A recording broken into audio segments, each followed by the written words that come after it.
Don't matter what your name is, share your story. We'll be waiting, for the haters won't. You ready? Yeah, let's do it. All right. Welcome back, everyone, to For the Haters podcast. Today, we're joined by Alyssa, a mother whose story is filled with both heartbreak and healing. Alyssa and her husband experienced the devastating loss of their first daughter, Marianna Yvette, in a late-term stillbirth in March of 2022. What followed was a journey through physical trauma, unanswered medical questions, and eventually 2 more pregnancies, each one shaped with deep anxiety and the lingering weight of grief. Alyssa is here to share what pregnancy after loss really looks like, how she's navigating motherhood with both fear and joy, and what it's meant to honor her daughter while be welcoming new life. Alyssa, thank you so much for being here. Can you just start out telling us a little bit about yourself and life before becoming a mom? Absolutely. So my whole life was me taking care of dolls, always wanting to be a mom, taking that class in high school that you take the baby home for the weekend. Like I lived for that. So I've always been drawn to kids, always knew that I was meant to be a mom. Just didn't know what that was going to look like for me. I met my husband in 2018. A mutual friend kind of set us up from there. It took some coaxing from him, but eventually, I followed his lead. We got engaged in 2020 before everything kind of shut down and ended up getting married in October of 2021. But that summer, we found out that we were expecting. So I was about 20 weeks when we got married. So that was kind of beforehand. I was always a social butterfly. I was involved in dance, still am. I was a cheering coach, waitress part-time. So I just really liked being busy. And what about your family? Did you grow up with siblings? Yeah, so I grew up I have a younger sister, she's 4 years younger than me, and then a half brother who's 10 years older than me. Oh, wow. Okay. So, yeah, Yeah, grew up in pretty a normal, small like town. Yeah, pretty standard upbringing for you. yes, yep, very close family. And with your husband, you said it took a little bit of coursing. Yeah. We were just so different and still are, and so I think that was my hesitation, was Mhm. we were just 2 different people, but one thing that we kind of did together was we traveled a lot. We did a lot of traveling. When we were first together, we took a trip to California, Alabama, Tennessee. So we did a lot of that. And now I'm definitely missing the traveling piece with Yeah. kids. It's a little complicated. Yeah. Yeah, I can understand that. Was the family aspect talked about between you and your husband? Yeah, we had talked about wanting kids, and obviously with me, I'm 3 years older than him, and so I was like, "My timeline's a little bit shorter than yours." So, it was definitely a topic of conversation quite a bit, and we were at the point where we were trying but not trying. If life happened, that's what it was supposed to be, so that's how it ended up happening before the Okay. wedding. I wasn't really thrilled to be pregnant during the wedding, but it was a blessing. And so now looking back, I was able to kind of share our special day with her. And we got some really cool photos at the wedding of the bump. And so she's kind of always part of us in that way. And what did that pregnancy with her look like? How were you feeling? Were you feeling prepared for her arrival? I guess as prepared as a new mom could be. Like I said, I've been around kids almost my whole life. My sister has 2 little ones. And so I was around them a lot, especially right when they were born. I think I spent every day of my first nephew's life at his house. So I was prepared in that sense. But as far as the pregnancy goes, there was no red flags. Everything looked great, was on course. But for some reason in the back of my mind, I was constantly not wanting to jinx it because Mhm. I was just so excited about everything. I was really hesitant to buy clothes or to really prepare in that way for her. But once we cleared the first trimester, I let up a little bit because that's, the taboo thinking was first trimester. Once you get past it, you're golden.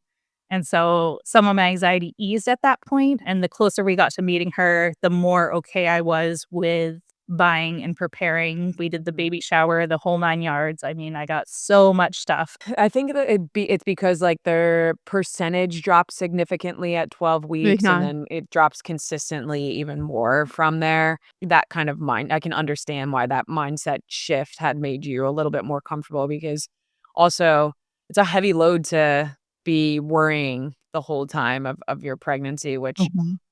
going through it now Yeah. or just becoming a mom, and, like, Leah being pregnant and this short stint of me being pregnant, like, it's kind of how do you not think like, it's you're always kind Well, of and there's no indicators that everything is okay in that sense, because once you Yeah. get further along, you get the kicks and the reassurance. Yeah. But when it's that first trimester, you have nothing and just kinda hope everything's going well. Nothing to go off of. Yeah, Yeah. absolutely.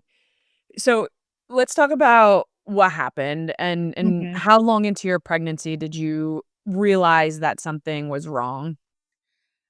So I was in my 3rd trimester. I was just shy of hitting 38 weeks. So I was full term. Like, we were at the finish line. And so I, of course, didn't think anything could happen. I mean, you only hear about things the first trimester. So I thought we were Mhm. golden. My husband is a merchant marine. So he ships out for, at that point, it was 75 days at a time.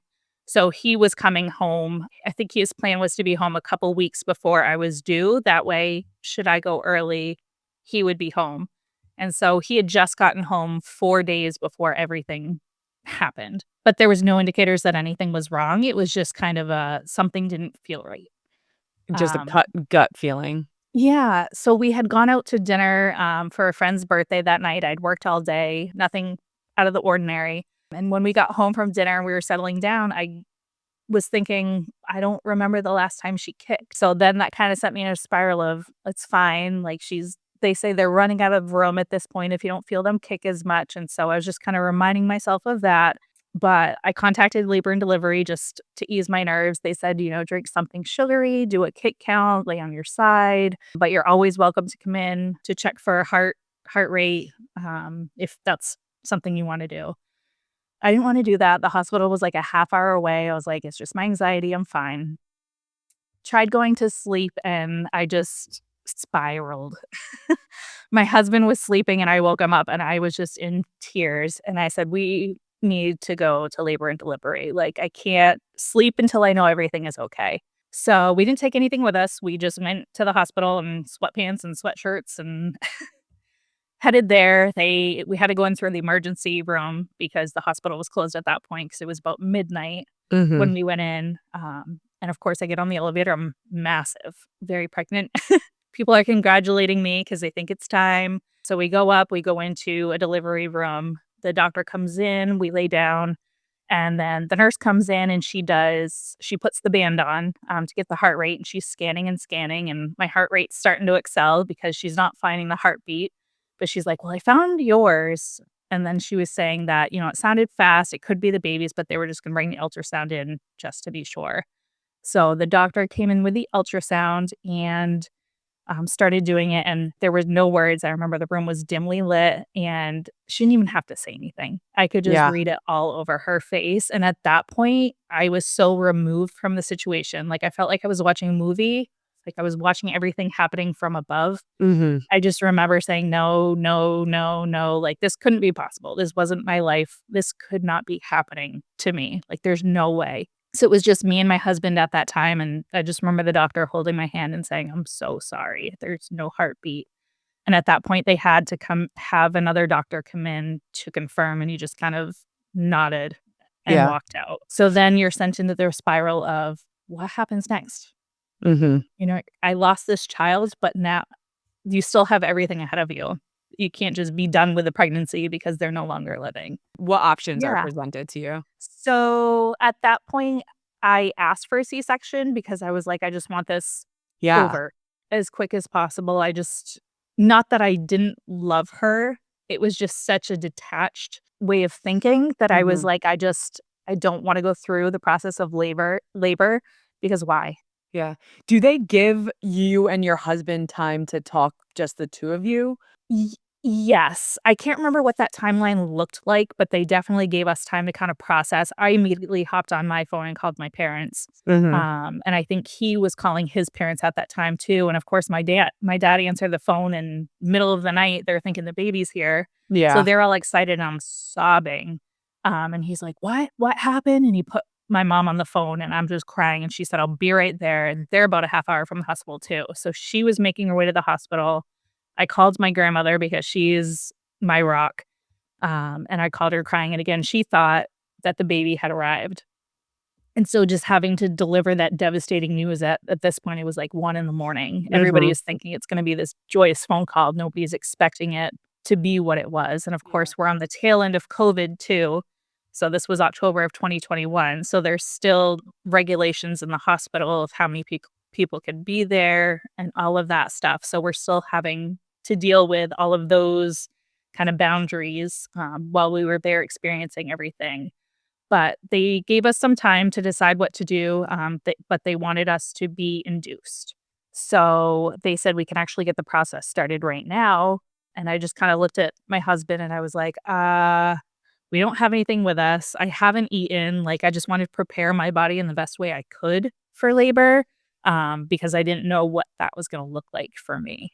Mhm. So I wasn't allowed to have a C-section, because at that point, C-sections in their eyes were meant for making sure the baby came out safely, Yeah. because it's a safer route for the mother to go through labor than to go into surgery.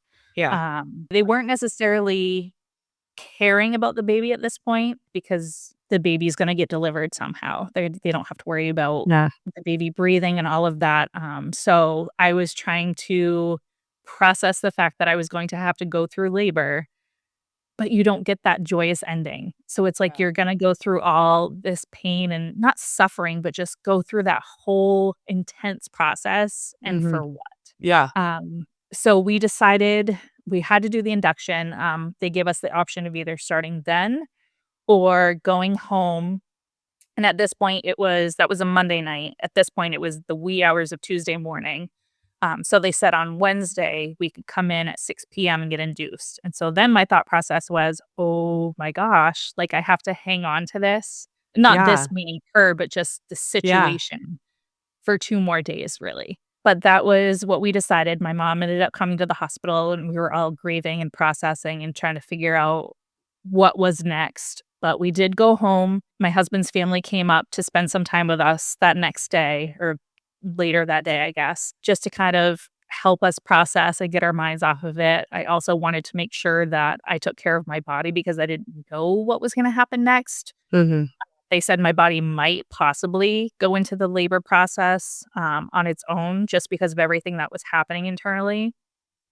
And so we spent that day with his family. The next day, I went and spent some time with my nephews to try to keep my mind off things, but it was really hard to process because I was carrying around this human that was no longer living. Like, I didn't feel like her soul was still with me either. Mhm. Um and I remember that was kind of my last bump picture. Like, I took one shortly before we left for the hospital, and just you can see the sadness in my face. You know, something that was supposed to be so exciting was taken away from me, and trying to understand what I was feeling, Mhm. in that moment. So we ended up going to the hospital the next day. Um, and so they induced labor through Cervidil. So they didn't use Pitocin, they used Cervidil, which was kind of an insert into your vagina that kickstarts labor. It kind of thins the lining and kind of gets that going. Nothing was happening overnight. The next morning, they checked me again. So, sleeping in a labor bed was super fun. Can imagine I got a lot of sleep that night. They checked me the next morning. They didn't see a ton of progress, so but they saw some. So they gave me another dose, and that really kicked things into gear. But then the doctors were kind of watching me because I thought my water broke, and so I felt like a weird feeling, and then a pop, and then I was soaked. So the nurses came in, and at this point, my mother-in-law was there, and at that point, you could only have 2 people in the room with you. So I had my husband, and then his parents came down. His dad had to wait in the car because we were only allowed 2 people per the COVID protocols.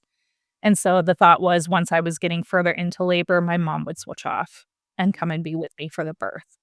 And so his mom was there trying to keep us company. And when the nurses came in, it was actually all blood. So it wasn't fluid. Oh, wow. Yep. And so I remember having to get all cleaned up from that. And that's when the labor really began. I went through all the feelings, the contractions, all the things. I ended up getting an epidural because they're like, there's no need to be tough. Like, we just want you to be comfortable through this experience. You can have any anxiety meds you want. Like, they were just offering me the moon at this point. They just wanted to be able to get me through the process. But when we had first got to the hospital, I feel like I'm all over the place right now, but I'm remembering. Oh, it's okay. Yeah, you're good. When we had first gotten to the hospital, they put us in kind of the back side of labor and delivery, kind of private away from everybody else because they were being mindful. They didn't want us to hear like the hustle and bustle, babies crying, Yeah, the cries. anything triggering. And we kind of had our own personal nurse through everything. And I remember when she first came in, she's like, "Can I give you a hug?"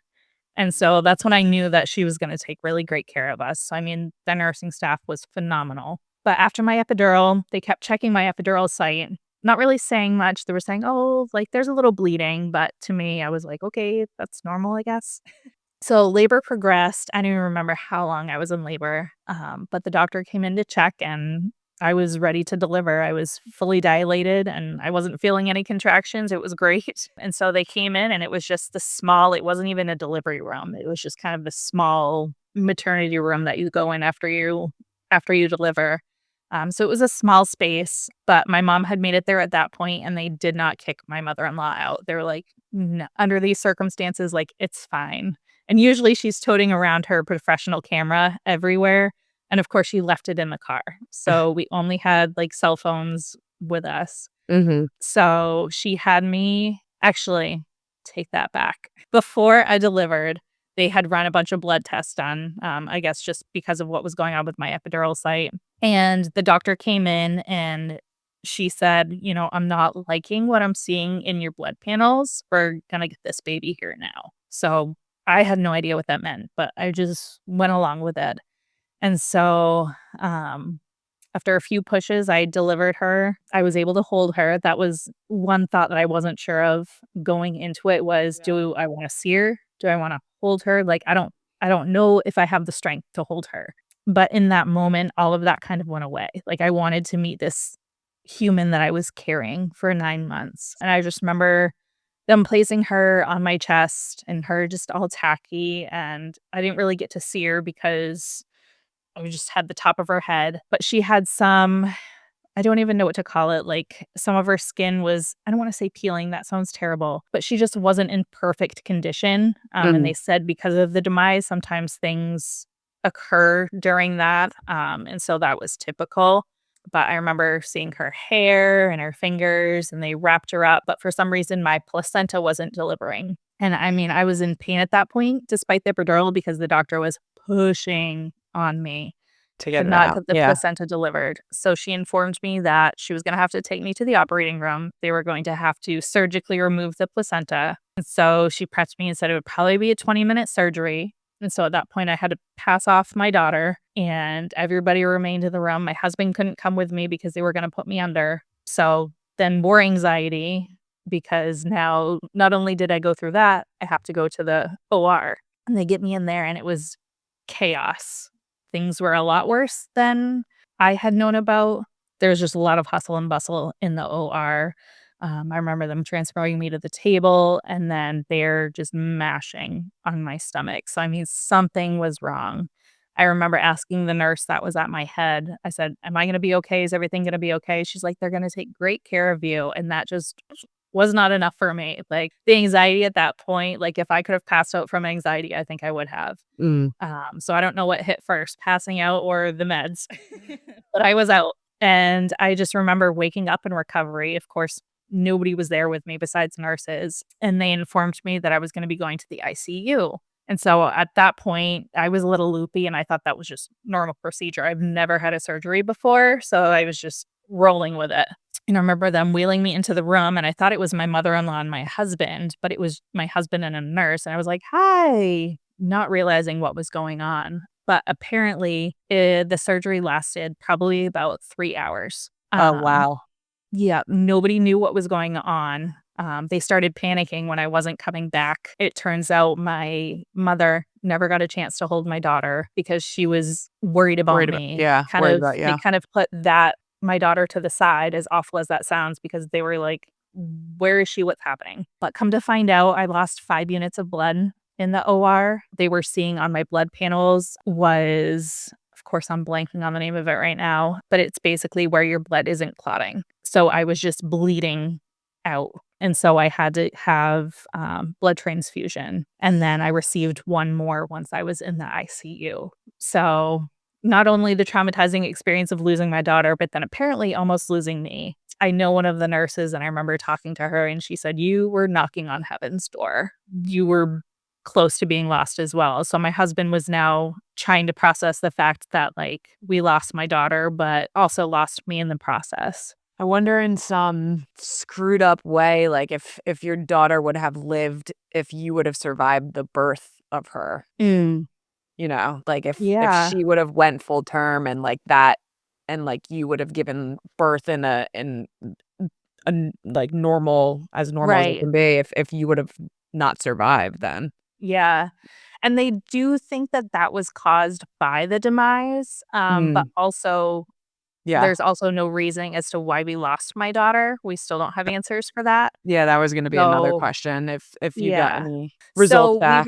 we were able to meet my daughter. They had her on one of those cooling cots. They Okay. brought her into the ICU, so I was able to like meet her again. I was able to hold her, but I mean, I was so stuffed up in the bed that like it really wasn't an ideal situation. Yeah. I could barely hold her. She was all bundled up, but I didn't want to unbundle her because of just the way her skin was and how sensitive it was. I didn't want to mess her up, so to say. Like, I didn't want to ruin the image that I had of her and, uncover something worse, maybe. That is one regret I have, is like not looking Like at her and like taking her in as a whole. Like, I only got to see her face, and I've seen some pictures of her mm, hands and her feet, but that's all I have is pictures. yeah. So, probably one of the hardest parts is deciding when enough time had passed where we were ready to say goodbye, because I didn't know what that timeline looked like. They told me I could have as much time with her as I wanted to, but I didn't know if her decomposition was going to continue to progress with me holding her,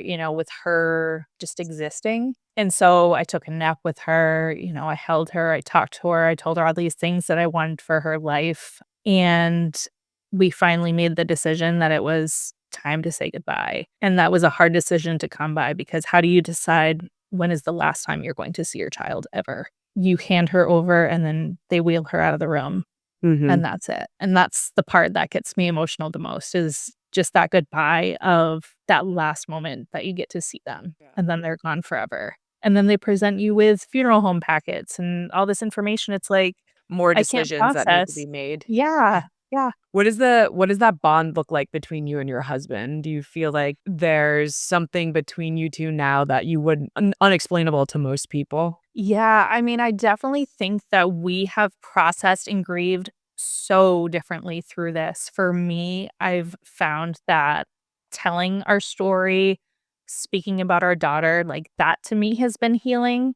And for him, he's not as open. I remember him, and I mean, like I said, we process very differently, but to him, it kind of bothered him that she was my screensaver on my phone. He couldn't understand why I wanted that constant reminder of seeing her.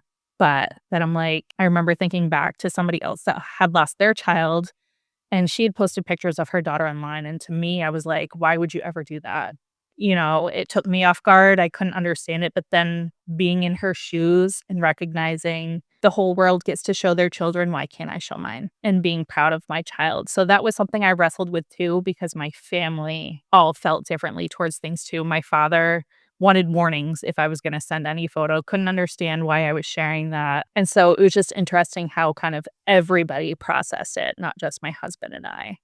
But he took incredible care of me at the hospital. I mean, at that point, I was his main priority. We ended up in the hospital for, it was like 5 or 6 days just because of everything that had occurred with me. But thankfully, I only spent about 24 hours in the ICU before they sent me back to maternity. How did people show up for you during this time? Oh, it was wild. The support from my friends, family, community was beyond what I could have ever expected. I mean, people were reaching out constantly. I had college friends, they sent meals. I had somebody set up from the restaurant that I was working at. They set up a meal train for us. People were sending food to my house. I mean, my freezer was packed at that point. We had to eat. And it was only the two of us, so there was a Sure. lot of food. My college friends sent a tree in her honor. And then I work for a school department, and so I'm part of the education association. And so everybody in the district was kind of sent just a quick story about what had happened, and they were raising money for me, and then the education association matched what was able to be raised. So that, thank God for that, because that's what helped with our hospital bills. Thankfully, my husband and I have great insurance, but we still got massive hospital bills based on everything that happened. Mm-hmm. But I mean, the support that we received was nothing that I could ever repay back for anyone. And the gifts and the necklaces with her name and, just so many caring things occurred that, I mean, thank you would not suffice for all of the support that we received. Do you feel like even though of like how just heartbreaking and awful the situation is, that like life after has made you be able to be so strong to talk about it? Like the people that were Yeah. there for you, the continued effort to grow your family. hmm I love that people want to talk about her.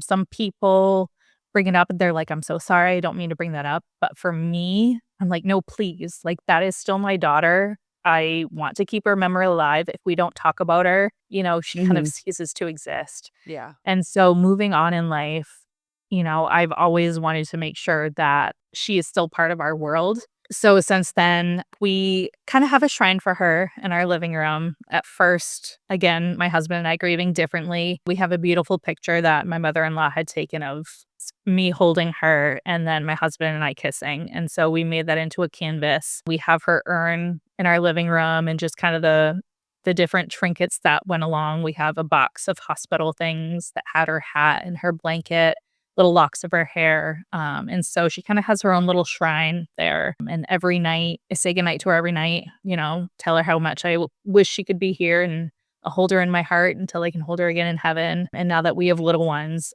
part of our bedtime routine is that my daughter says goodnight to her every night. Good night, sissy. And, I'm always going to make sure that they know who their sissy is. So, Can you walk us through what it was like to get pregnant again after this experience? yeah, it was a lot of anxiety, if you could imagine. Yeah. But the doctors, like I said before, we didn't know, we had no answers as to what happened. So we had testing done. Apparently, the doctors had done their own testing after the birth. I believe they tested the placenta. We elected for an autopsy just because we wanted answers. Of course. So that, should we move forward in trying to continue to have a family, we just wanted to know if this could happen again. But unfortunately, it was inconclusive. And so we were set up to consult with maternal fetal medicine, and they looked at all of the information, and the doctor there believes it was a fluke. He didn't have any answers either. And so my question was, can this happen again? But because they weren't able to pinpoint anything, he doesn't believe that it would happen again. And of course, if we got pregnant again, they would have increased monitoring. So before we even got pregnant, I had an internal ultrasound done. They just wanted to make sure things had healed, check that my uterus, was kind of fit for having another child. But again, nothing, they couldn't find anything. Everything was fine. Everything should have worked. And so we were told to wait, was it 10 to 12 months? No, 12 to 18 months before trying again, just to make sure that my body had healed. But for me, again, that timeline, that clock was ticking.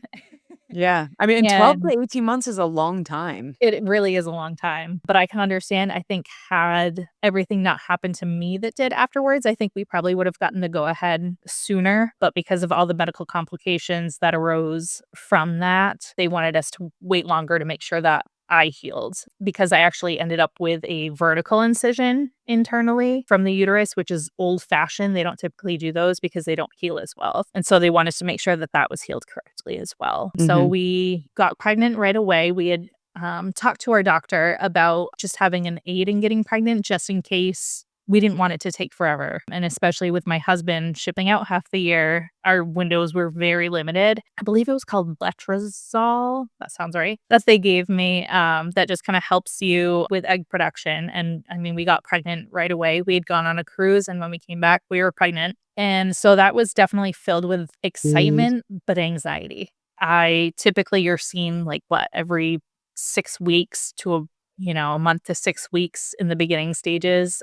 But I needed to be seen. I wanted to be seen every 2 weeks. I asked to be seen more often, just for peace of mind for me. And especially like I had said before, those first few weeks, you have no indicator that everything's going good. Yeah. Do you tell So people? Like, is this something that you keep to yourself? Or I guess it's like your anxiety isn't fear from those beginning stages, right? Like this yeah, is exactly. I was like, at this point, it doesn't matter when you tell people because for us, it happened at the very end when everything was supposed to be fine. So, I mean, yeah. I think we still waited a little bit to tell people. Obviously, we told close friends and family right off the bat. I remember telling my husband, I'm like, you ready to do this again?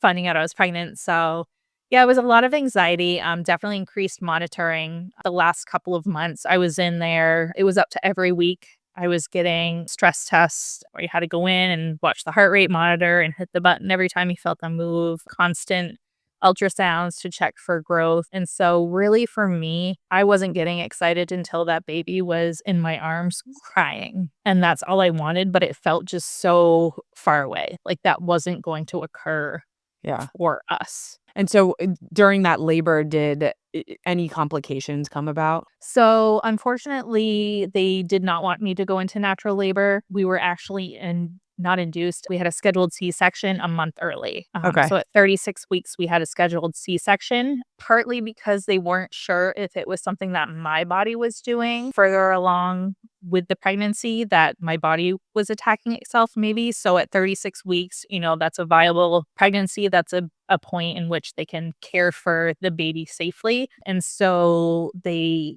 did a scheduled C-section, talk about nerves. And we had my daughter, Ivy. She did not cry right off the bat, but they had told us, with the preemie, there's a chance of needing oxygen.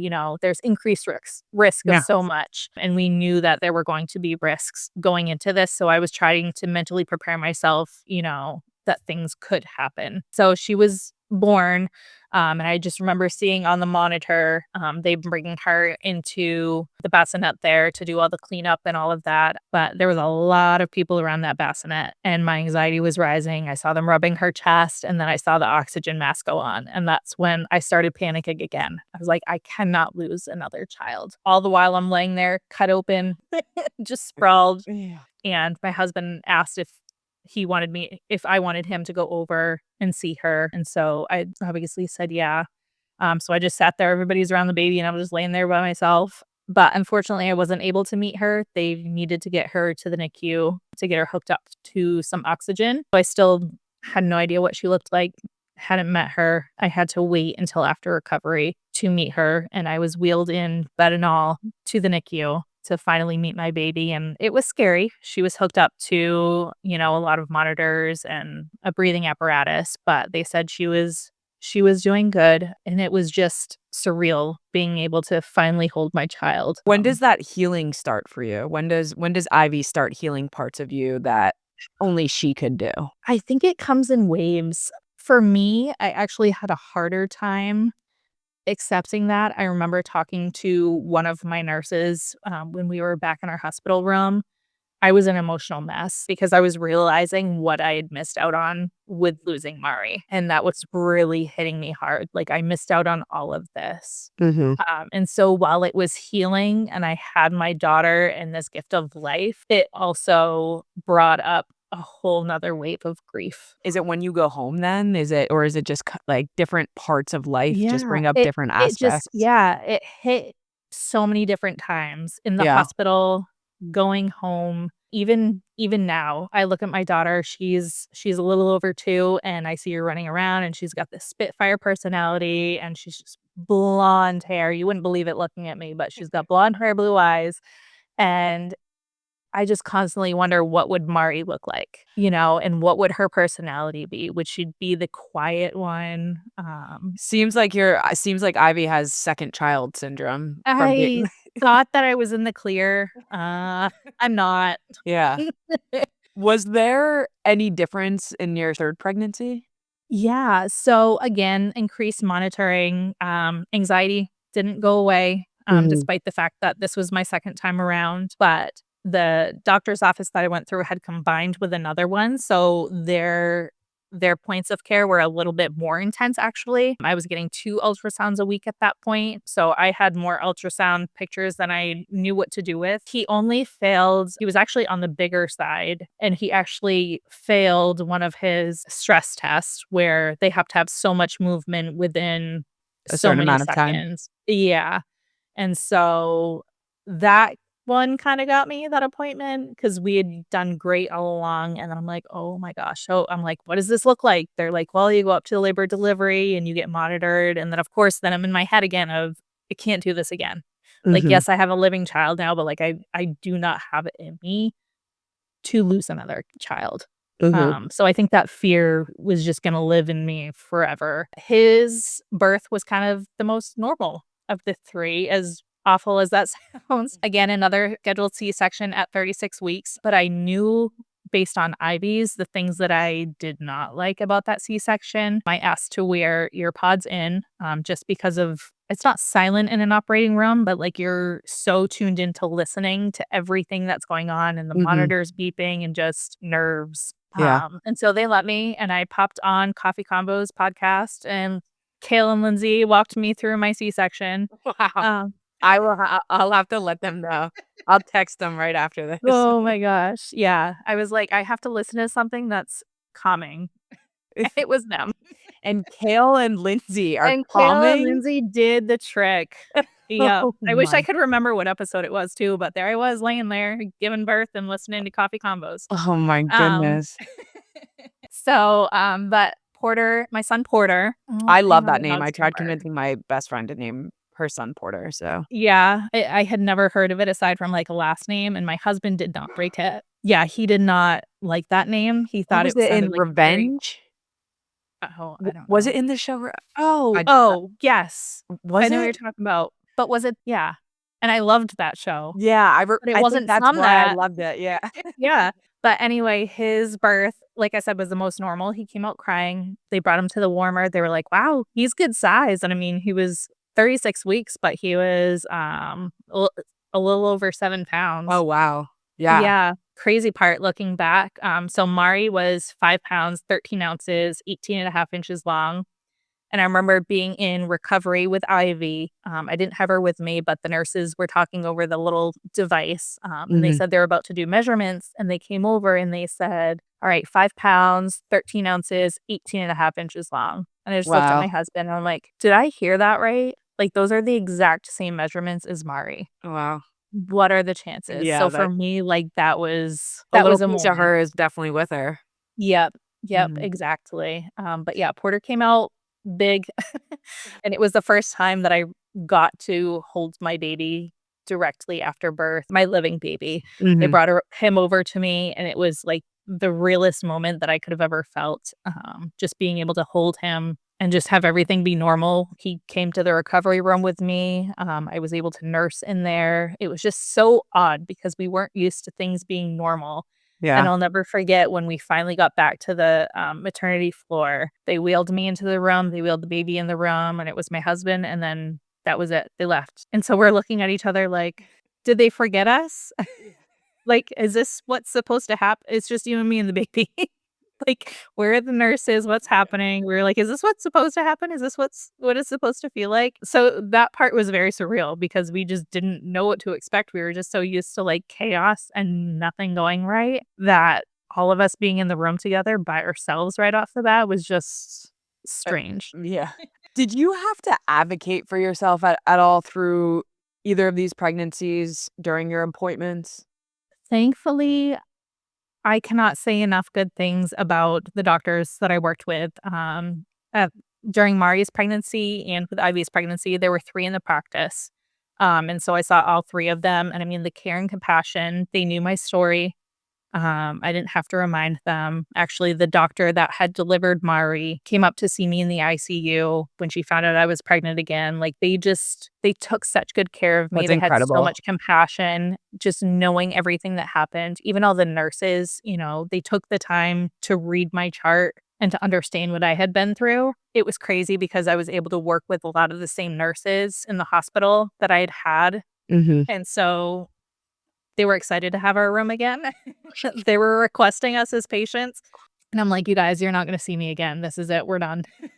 So, hate to break it to you, but shop is closed. Enjoy it while it We will lasts. not be back. And if we're back, I'm gonna have a different expression on my face. But no, they were just everybody was so amazing. Like, I've heard horror stories, but thankfully, I have nothing but good things to say. Same. I've heard so many and, like, that just makes me feel thankful for, the experiences that you went through of having that support because that could have Mhm. really made a huge difference if you Yeah. didn't. Oh, absolutely. What do you think it's been 2 years, what do you think has surprised you most about the grief? So she's actually gonna be 4 in March. Oh, it's been 4 Yeah. years. Okay, so Yeah. it's Ivy is too. My daughter is too. Yeah. okay. So Um, that's just mind-boggling in itself that it's been 4 years. wow. 4 that's a long time. Yeah.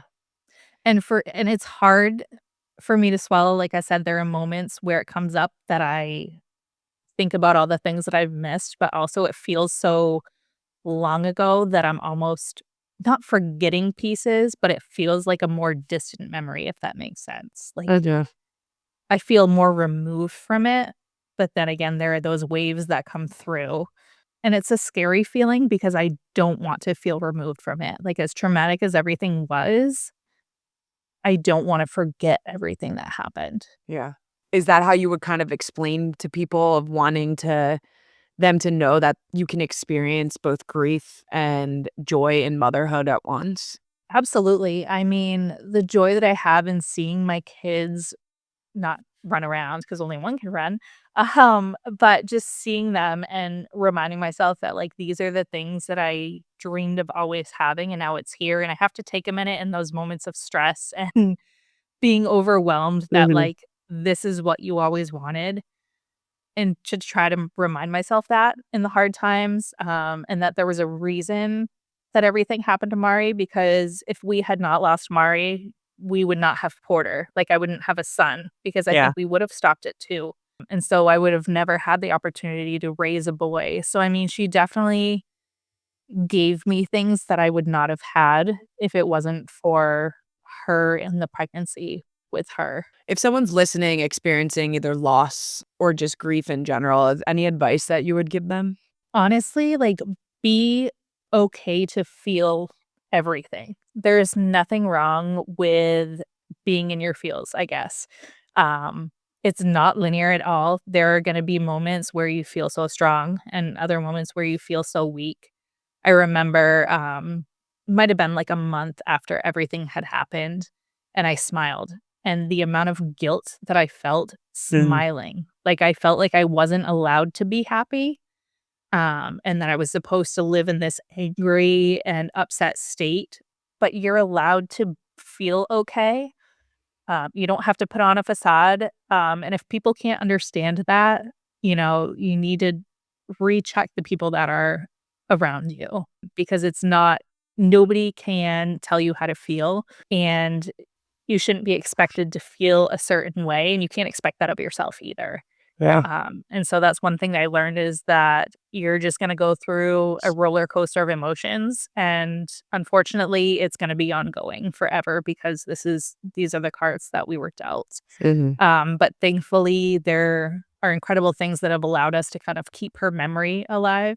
There's an organization that I reached out to that I had learned about. It's called Empty Arms, and it's in Maine, about an hour north of me is kind of where their organization is based out of, but it's a group of lost families. whether it was pregnancy loss or infant loss. And they were such a huge support. They offer online support groups and they do events for families that have lost again during pregnancy or infants. But every June they clean up. There's a memorial in one of the cemeteries up there, and there's butterfly plaques, and you can purchase a plaque. And so Mari has her own butterfly on there, and it's sad to see how many butterflies are actually on that memorial, because I had never heard really of anybody going through this. And then once you've gone through it, that world is a whole lot bigger than what I ever thought. But it's just so taboo to talk about because nobody wants to talk about it. And you feel so alone, but you're actually not. And so have the courage to seek out other people. And I've actually had people reach out to me saying, hey, I know a person that just went through a loss. Like, can I give them your information to reach out? And of course, I feel like I'm not the only one this has happened to, but also if I'm able to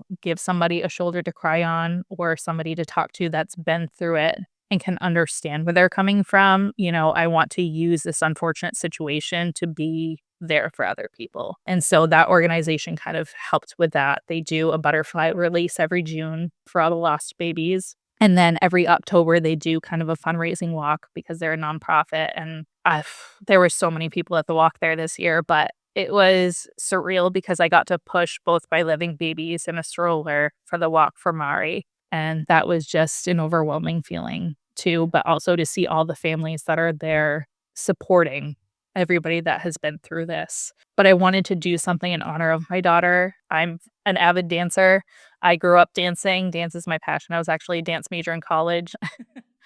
So I could not wait for her to be a little dancer. So losing that, and then she would have started dance last year. And so that was a hard pill for me to swallow, was not being able to see her with that class on stage. So I started a scholarship in her honor. And so every year for her birthday, for about a month before her birthday, I do a fundraiser.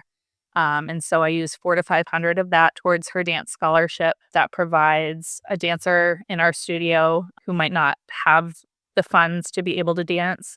I want to give them the gift of dance through my daughter. And then any other money that we raise, I donate towards that organization, Empty Arms, just because I want to keep paying it forward in her honor. Yeah, what a beautiful way to remember her and have something to continue to remember her by, right? You mentioned it before, is when people stop asking or we stop talking, that memory will fade. And with doing things like this, it will make sure that the memory can just continue on. Yeah, absolutely. Why do you think that it's so important to you to share your story? Honestly, sharing my story has been the biggest component in my healing. I've obviously done therapy. I was on anxiety medication, and the biggest part in this journey for me of healing has been talking about her. At first, it was hard. Some people look at me like, why are you smiling and talking about this? Because I've been able to process it all and speak about it so much that I'm in a place of not necessarily understanding, but a place of acceptance of what happened. And so I still get emotional at points. I mean, when I was talking about bringing her out of the room, but for me, I'm able to tell everything in order to support other people. So the biggest thing has been that piece of healing. If someone wanted to reach out to you, what would be the best way for them to contact you? Yeah. So they can reach out. I am on Instagram. I'm on Facebook. My Instagram is Alyssa821 and my Facebook is Alyssa Estes. Please do not hesitate. I'm more than happy to just be a listening ear for somebody that needs somebody to understand what they're going through. And if there's anything that I can do to help support them, I'm more than happy. I think that's, one of the reasons why I had to go through this was to help others. And my final question to you is, if Mari could hear this episode, what would it be that you want her to know? Just to know how much she is loved.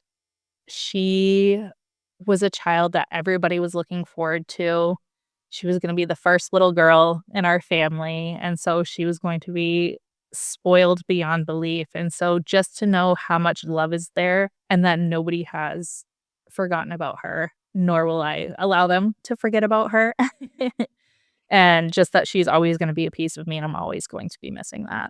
Alyssa, thank you so much for being here. Your story reminds us of the invisible threads that tie love and loss together. Your openness about stillbirth, complicated pregnancies, and the fear and hope that coexist in parenthood offers so many others a sense of visibility and solidarity. Thank you for your vulnerability and for your voice. And thank you to everyone listening, and we will see you next time on For the Haters.